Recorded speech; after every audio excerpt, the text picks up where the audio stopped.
안녕하세요. 영어 영역 티처를 맡게 된 윤희건입니다.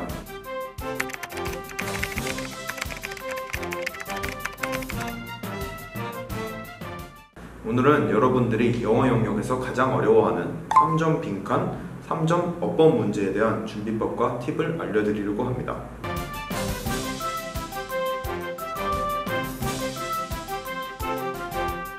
작년 수능 오답률 1위 33번, 그리고 올해 6월 평가원 34번을 살펴봅시다. 관념적이거나 생소한 주제의 질문이 나오면 여러분들 많이들 어려워하시죠? 먼저 이런 3점 빈칸을 채우기 위한 최소한의 준비사항을 알려드리겠습니다. 준비사항은 무조건 어휘력입니다. 어휘는 다다익선, 많이 알면 알수록 좋은데요. 33번 지문에 authenticity, sentiment, 34번 지문에 improbable 같은 단어를 모른다면 3점 빈칸을 풀 준비가 안 된 것입니다. 또한 단어를 많이 하는 것도 중요하지만 다이어에도 유의해야 하는데요. 지금 다루진 않겠지만 작년 수능 오답률 2위 31번 문제의 정답 보기 and는 끝이 아니라 목적이란 뜻으로 쓰였기에 보기로 주어진 단어라 문맥상 뜻을 추론할 수도 없었습니다. 즉 다이어를 왜 많이 알아둬야 하는지 잘 아시겠죠? 자, 준비 조건을 모두 만족하셨다면 빈칸 문제를 풀 때 접근법을 알려드리죠. 아무리 어려운 지문이라도 짧은 단락일 뿐 파회법은 글의 논지를 파악하고 빈칸 주위의 논리의 흐름을 파악하는 데 있습니다. 어려운 주제의 지문을 최대한 단순화해서 생각하라는 것인데요. 먼저 작년 수능 33번 논지는 부정적인 감정들이 긍정적인 감정들의 진실성을 보장해주기에 유용하다 입니다.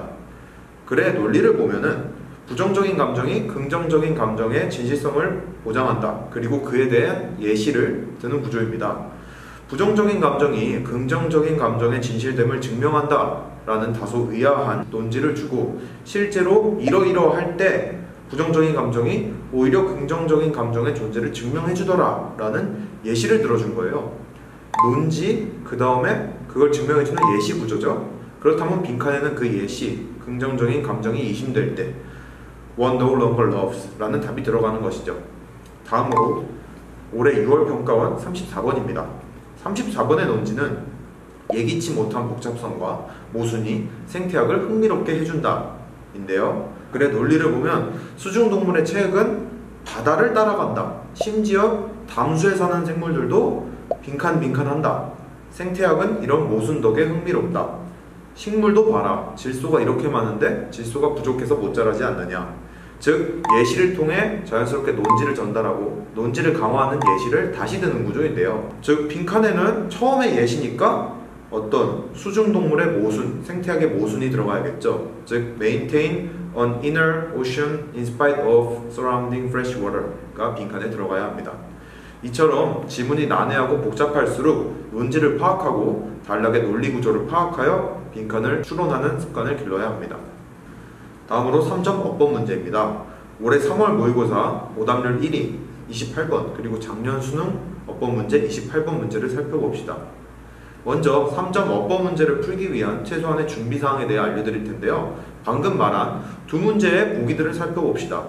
Is themselves ultimately damaged what those depressed used what was로 중복되는 것을 고르면 비동사, 관계대명사, 능수동태 무려 3가지나 겹치죠? 모든 문법을 빠삭하게 알아야 하지만 이렇게 자주 출제되는 어법은 제발 꼼꼼히 공부해두세요.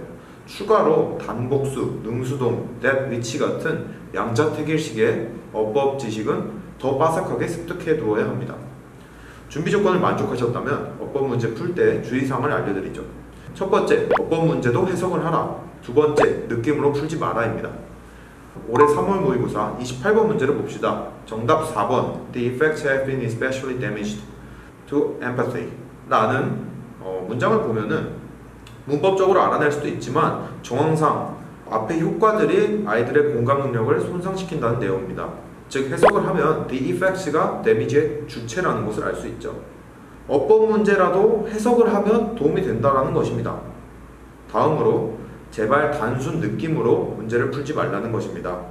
같은 문제에 가장 많은 오답으로 고른 3번 ultimately 그냥 ultimately dramatic decline 부사, 형용사, 명사 순으로 어법적으로 올바르게 수식이 된 건데 뭔가 수식어가 두 개나 연달아 나오니까 이상하다고 고르신 분들이 많은 것 같아요.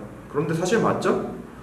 이런 식으로 느낌으로 보기를 판별하지 말고 보기 한 개 한 개 논리적으로 따질 수 있어야 언제나 3점 어법 문제를 맞출 수 있습니다. 같은 논리로 작년 수능 28번을 봅시다. 이 문제에서도 역시 해석을 하면 1번 보기에서 those가 뒤에 name을 나타내므로 복수인 것을 명확하게 파악할 수 있죠. 다음으로 가장 많이 오답으로 고른 4번 what인데요. remember의 목적어이자 were의 보호 역할을 하니까 what이 적절합니다. 그런데 그냥 remember 다음에 that이 접속사로 쓰이는 것이 여러분들한테 익숙하니까 논리적으로 따지지 못했을 때 그냥 what을 답으로 고르신 거죠. 그러니까 이토록 어법 문제를 하더라도 해석을 꼭 하시고 느낌으로 푸는 습관을 버려야 모든 3점 어법 문제를 맞출 수 있습니다.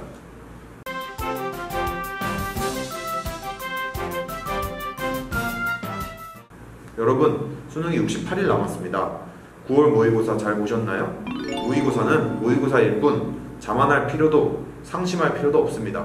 모두 68일 뒤에 수능을 향해 힘차게 정진하시길 바랍니다. 그럼 여러분의 68일 영어 티처가 응원합니다.